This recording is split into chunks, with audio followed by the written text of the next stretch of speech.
हरि ओम। नर्मदे हर। नर्मदा परिक्रमा की एक सबसे बड़ी खासियत ये होती है कि हर रात एक अनोखे जगह रुकने का मौका मिलता है। आने से पहले पता नहीं होता है कि कहाँ रुकना है, और जब जाने लगते हैं तो थोड़ा सा बुरा लगता है क्योंकि इमोशनली कनेक्ट हो जाते हैं। कल रात को हम लोग खेरवानी गांव में रुके थे, और ये पीछे जो है घर, ये घर है, यहीं हम लोग रुके थे।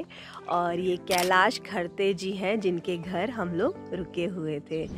इनकी और इस गांव की और इनके घर की खासियत ये है कि जब शूल पानी की झाड़ी में आने के लिए अगर आप रास्ता चुनते हैं तो या तो आप 52 गजा होकर के जाएंगे या फिर आप शूल पानी की झाड़ी में से गुजरना होगा आपको। अगर आप शूल पानी की झाड़ी से गुजरते हैं तो जो कुली गांव है वो अंतिम गांव है, उसके बाद शूल पानी की मेन झाड़ी की शुरुआत हो जाती है और वहां से आपको आगे आना पड़ता है। तो कैलाश जी की वजह से अभी हम 12 किलोमीटर की कम दूरी पर कुली गांव से खप्परमल का रास्ता तय कर सकते हैं। दरअसल 12 किलोमीटर जो है पहाड़ में चढ़ना मतलब एक दिन। आप 15 किलोमीटर से ज़्यादा नहीं चल सकते, अंधेरा हो जाएगा, आपको रास्ते नहीं पता है, आपको नहीं पता कहाँ रुकना है। इसलिए प्रिस्क्राइब्ड है कि आप 15 किलोमीटर तकरीबन चलिए और उसके बाद आप जहाँ भी सुविधा हो रुक जाइए। तो इस तरह से अगर आप खेरवानी गांव आते हैं तो 12 किलोमीटर की आपको कम चलना होगा, तो आपका एक दिन बच गया। दूसरी ज़रूरी बात यह है कि आप जो दूसरा रास्ता है, जो पुराना रास्ता है, वहाँ से अगर आप जाते हैं तो नाव में बैठने की संभावना है नाव में, और वो जो पानी है वो नर्मदा जी का ही है। तो जो हम संकल्प लेते हैं और यात्रा करते हैं तो इसमें मैया में नहाना भी प्रतिबंध है। हम मैया में पैर भी नहीं लगा सकते। अगर हम नाव में बैठ करके हम पार करते हैं तो कहीं ना कहीं यात्रा खंडित होती है। तो इसलिए मैया की ही शायद कृपा होगी कि ये नए रास्ते के बारे में पता चला, और ये 12 किलोमीटर की दूरी तो कम करता ही करता है, साथ ही 3 बार नाव में बैठने की स्थिति को भी ये खत्म कर देता है। तो जो परिक्रमावासी आ रहे हैं शूल पानी की झाड़ी में, उनको इसके बारे में कैसे जानकारी मिले, तो मैं आपको बता दूं कि जब आप सिद्धेश्वर मंदिर में बड़वानी में रुकते हैं तो वहाँ पे एक महाराज जी बहुत ही गंभीर तरह से आपको बताते हैं कि ये जो जगह है इसी रास्ते से आपको जाना है और कैलाश जी के यहाँ आपको रुकना है। पर दरअसल ज़्यादातर लोग ध्यान से सुनते नहीं हैं या फिर बीच में कुछ लोग कंफ्यूज भी कर देते हैं, जिस वजह से यहाँ तक नहीं पहुँच पाते। तो अगर हम लोगों का ही उदाहरण लीजिए तो हम परसों की रात्रि कुली गांव में हम कुछ 15-17 लोग थे। हम दोनों ही पति पत्नी यहाँ तक पहुँचे, बाकी लोग शायद दूसरे रास्ते से चले गए। तो आपको जब बड़वानी में इसकी जानकारी दी जाए तो ज़रा आप ध्यान से सुनिए, क्योंकि जिनको पैरों में दिक्कत है चलने में या जो माताएं बहनें अकेले आ रही हैं, उनके लिए रास्ता एक माता की बहुत बड़ी कृपा जैसा है। उसमें करना ये है कि वो जो आपको चिट देंगे वो आप ध्यान से सुनिए। उन्होंने 2 कॉलम में बताया है कि नए रास्ते में क्या आएगा, पुराने रास्ते में क्या आएगा। अब कुली जो गांव है वो अंतिम गांव है, उसके बाद आपको शूल पानी की मेन झाड़ी में की तरफ आपको बढ़ना है।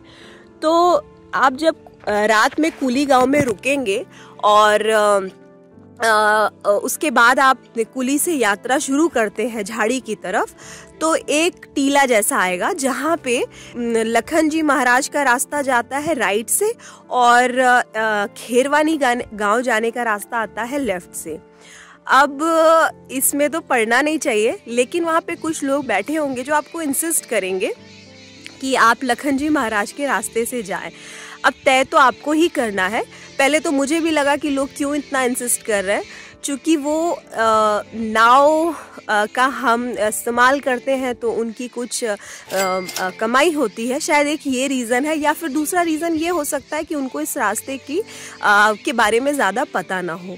तो आप वहाँ राइट डायरेक्शन में ना जा कर के लखन जी महाराज के तरफ ना मुड़ करके आप दूसरी तरफ मुड़ जाइए, लेफ़्ट तरफ, और हर जगह रेड कलर से मार्किंग दी हुई है। आप वहाँ बढ़ते जाइए और फिर एक बड़ा जो लैंडमार्क है वो है मेहताब का घर। मेहताब के घर आप पूछते पूछते आगे बढ़िए और फिर वहाँ पे मेहताब से आप पूछिए कि मुझे खेरवानी गांव ही जाना है, तो वो आपको बताएंगे कि ये नाले के पार आपको जाना है।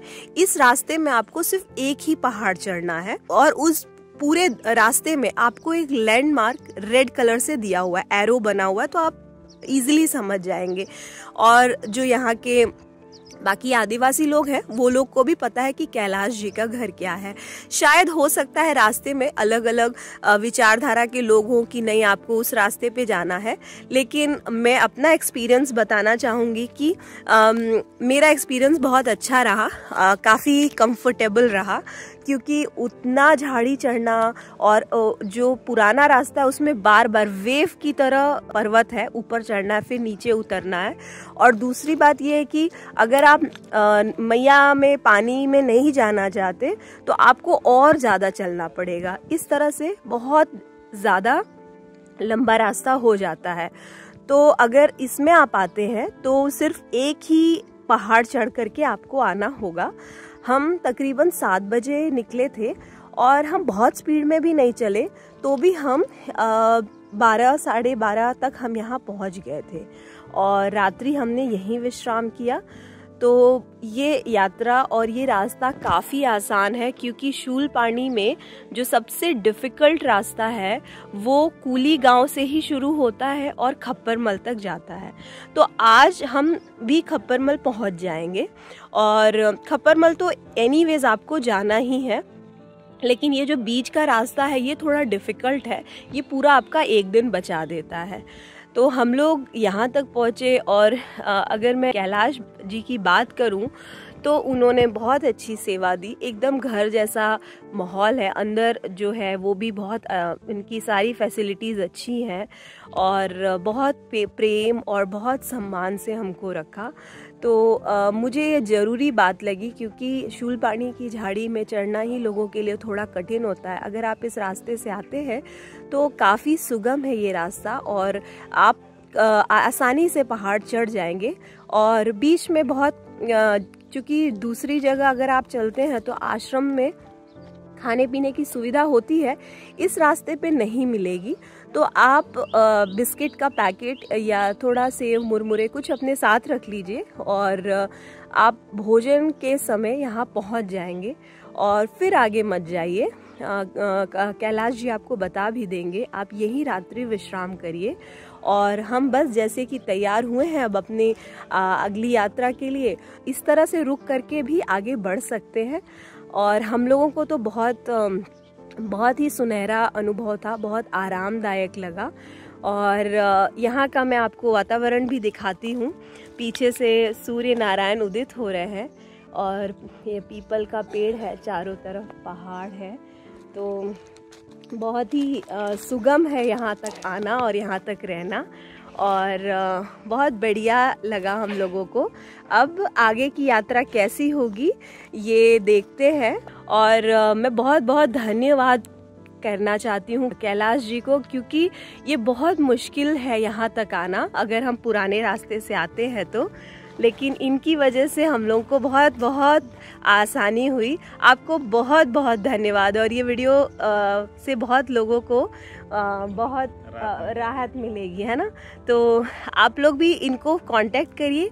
जो पैम्पलेट आपको सिद्धेश्वर मंदिर में मिलेगा उसमें इनका नंबर है। और एक ज़रूरी बात, आप लोग पहले ही कूली से पहले ही कांटेक्ट करिए, क्योंकि यहाँ पे थोड़ा नेटवर्क का इशू है, बीच में नेटवर्क का इशू है। तो ये आपको अच्छे से गाइड करेंगे और पूरा इन्होंने अच्छे से हमको गाइड भी किया और डिटेल भी दिया और हमें यहाँ पे एज अ फैमिली मेम्बर बहुत बहुत हमारा केयर भी किया। तो बहुत बहुत धन्यवाद। आप लोग की भी यात्रा सुगम हो। मैं नेक्स्ट वीडियो में बताऊंगी कि खप्पर महल का यात्रा हमने कैसे तय किया। नर्मदे हर।